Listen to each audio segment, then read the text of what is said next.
श्री राधे। आज हमारा है तीसरा दिन परिक्रमा में, जब हमने यूपी की बॉर्डर को क्रॉस करके हम राजस्थान में प्रवेश किए थे और राजस्थान की बॉर्डर को क्रॉस करके आज फिर उत्तर प्रदेश में आ चुके हैं। पुष्टि का लोटा से हम आगे आ गए। बड़ी परिक्रमा 5 किलोमीटर हमारी बची। आज हमारा है तीसरा दिन और अभी हमने कंप्लीट किया है 6 किलोमीटर। अभी हमारी शुरुआत है आज के दिन की।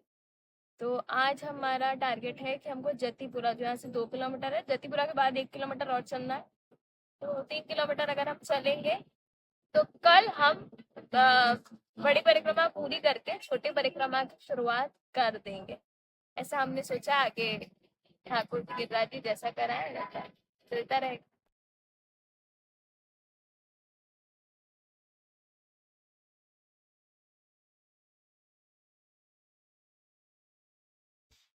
तो जब हमने चलना सुबह प्रारंभ किया था तो सुबह सुबह के समय वृंदावन में बहुत अधिक सर्दी होती है, बहुत ठंड लगती है।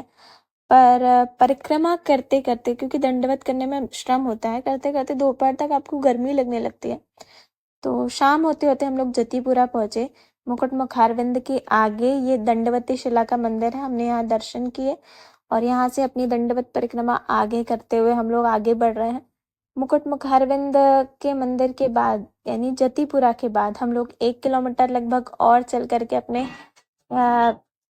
आपको अपनी परिक्रमा को विश्राम दिया। उस दिन का तो तीसरे दिन का हमारा विश्राम तो शाम के 4 बजे हुआ और अगले दिन सुबह हमने चौथे दिन पर परिक्रमा शुरू की। वही ठंडा मौसम पर सूर्य देवता दिखने लग गए, तो ये बड़ी बात थी। वरना सूर्य का दर्शन नहीं हो पा रहा था, इतनी अधिक ठंड थी। तो हमारी शीट्स देखकर आप लोग हालत समझ गए होंगे कि हमको कितना अधिक श्रम हो रहा होगा।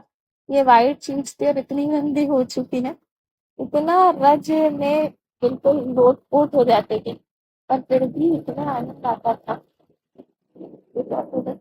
हमारे मन में उत्साह भी था कि हाँ, आज बड़ी परिक्रमा पूर्ण होने वाली है। और जैसे ही 100 मीटर का बोर्ड आता था तो हमको लगता था बस अब इतने किलोमीटर, इतना और चलना है तो बड़ी परिक्रमा पूर्ण हो जाएगी।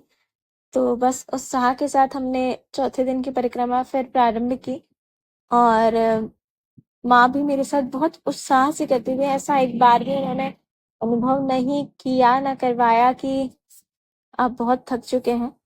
ये मैं जानती हूँ शरीर को श्रम होता ही है, होगा, और उनको मुझसे ज़्यादा श्रम होता होगा क्योंकि उनकी उम्र मुझसे अधिक है, पर फिर भी बराबरी से वो हमेशा मेरे साथ चलती रही। और अब हमारी बड़ी परिक्रमा मात्र 200 मीटर बची थी, पर ये 200 मीटर चलना भी वास्तव में इतना कठिन हो गया था क्योंकि यहाँ परिक्रमा मार्ग नहीं बना हुआ था। जब आप सड़क पर चलते हैं तो बहुत सारी समस्याएं आती हैं। कई पैदल परिक्रमा करने वाले ये तक नहीं समझते हैं कि नीचे कोई दंडवत कर रहा है। कई बार आपकी शीट्स पर पैर रख देते हैं। तो पैदल परिक्रमा वालों को इस बात का बहुत ध्यान रखना चाहिए कि दंडवती वालों को किसी भी प्रकार से आहत ना हो। साथ में गाड़ियां चलती रहती हैं, तो जब गाड़ियां चलती हैं तो परिक्रमा करना थोड़ा सा डिफिकल्ट हो जाता है कि आपके हाथ के पास से, आपके सर के पास से गाड़ियों के टायर निकल रहे हैं, तो एक डर सा भी आता है। जैसे आप मैया कर रही हैं तो आप लोग देख सकते हैं कितनी रिक्शा निकल रही है।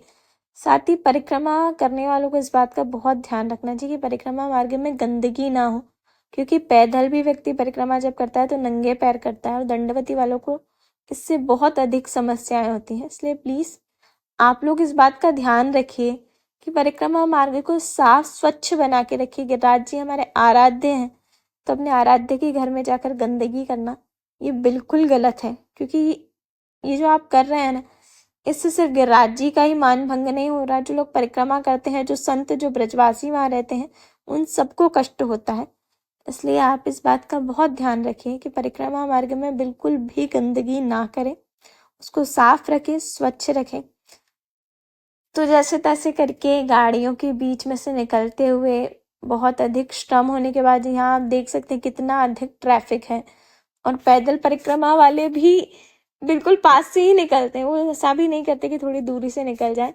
पर जैसे भी हो, जैसे तैसे करके हमने श्रम करके आज चौथे दिन शाम 5 बजे अपनी बड़ी परिक्रमा को पूर्ण कर ही लिया श्री गिरिराज जी महाराज की कृपा से। तो सभी कल से हम छोटी परिक्रमा का दर्शन करेंगे।